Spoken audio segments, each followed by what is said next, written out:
Wabarakatuh. Baiklah adik-adik semua, saya Rohayu binti Ishak dari Sekolah Agama Tun Dr. Ismail Muar. InsyaAllah pada hari ini adik-adik akan diperjelaskan dengan ujian lisan UPKK. Sebelum itu, mari kita mengetahui apa itu UPKK. UPKK adalah singkatan bagi perkataan Ujian Penilaian Kelas KAFA. KAFA adalah kelas agama dan fardu ain yang bermula sejak sekolah rendah. UPKK merupakan peperiksaan awam Malaysia pertama. Ianya bukti kefahaman ilmu asas agama Islam dan UPKK adalah sokongan kepada temuduga sekolah agama khususnya sekolah menengah agama SMKA, Ma'had, MRSM dan lain-lain. Untuk mendapat 8A, terdiri daripada gabungan 3A ujian lisan dan 5A ujian bertulis. Ujian lisan terdiri daripada subjek Al-Quran, amali solat dan juga penghayatan cara hidup Islam ataupun singkatannya PCHI. Manakala ujian bertulis terdiri daripada subjek Ulum Syariah, Lughatul Quran iaitu bahasa Arab, Sirah, Jawi dan Had serta adab.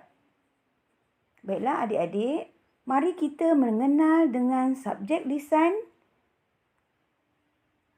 secara khusus UPKK yang terdiri daripada ujian lisan Al-Quran, ujian lisan amali solat dan juga ujian lisan penghayatan cara hidup Islam.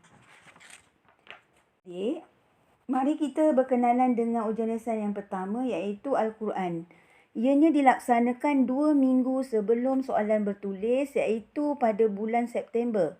Terdapat 2 kertas dalam ujian lisan Al-Quran iaitu kertas 1 70 markah, kertas 2 30 markah menjadikan jumlahnya 100 markah.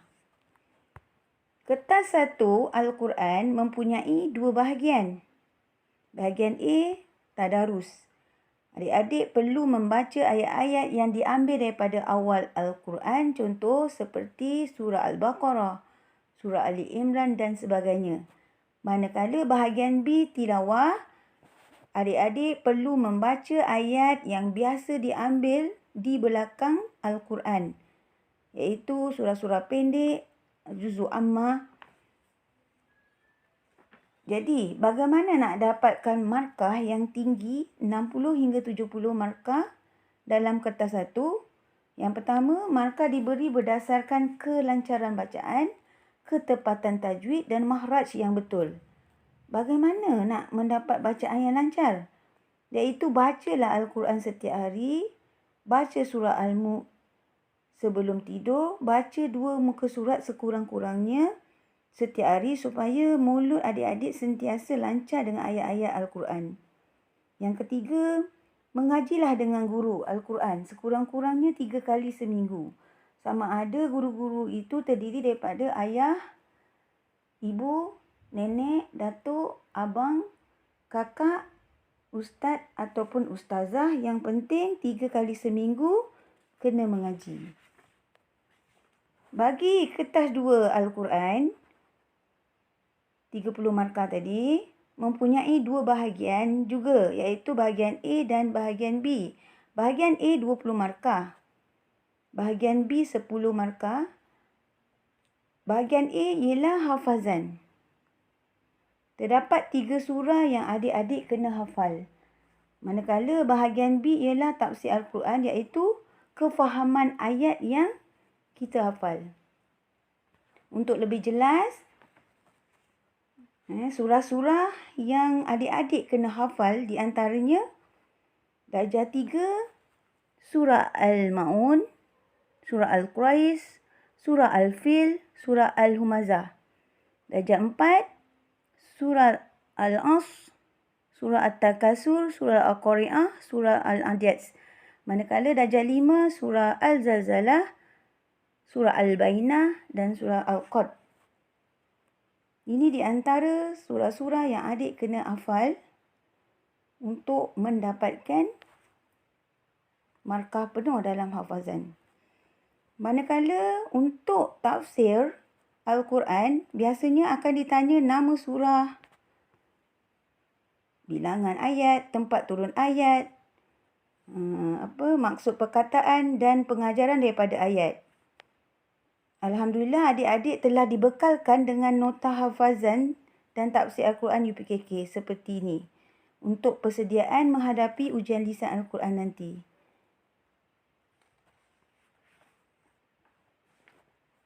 Seterusnya, kita pergi kepada ujian lisan yang kedua iaitu amali solat. Adik-adik perlu menguasai yang pertama, persediaan sebelum solat, contohnya tayamum, wuduk dan juga doa selepas wuduk. Yang kedua, bacaan dan perlakuan semasa solat. Yang ketiga, selepas solat, contohnya zikir dan doa. Markah bagi subjek Al-Quran ini ialah 100 markah. Bagi sekolah-sekolah agama di negeri Johor, adik-adik telah dibekalkan dengan buku kuning ini, iaitu buku panduan amali solat. Buku ini menjadikan panduan untuk adik-adik melaksanakan amali solat dengan baik dalam ujian UPKK. Baiklah adik-adik, ujian lisan yang ketiga ialah penghayatan cara hidup Islam iaitu PCHI. Adik-adik akan dinilai dari 4 sudut. Bahagian A, peradaban, 40 markah. Bahagian B, penghayatan solat, 15 markah. Bahagian C, penghayatan Al-Quran, 20 markah. Bahagian D, keprihatinan, 25 markah. Menjadikannya 100 markah. Adik-adik juga telah dibekalkan dengan buku Panduan Penghayatan Cara Hidup Islam.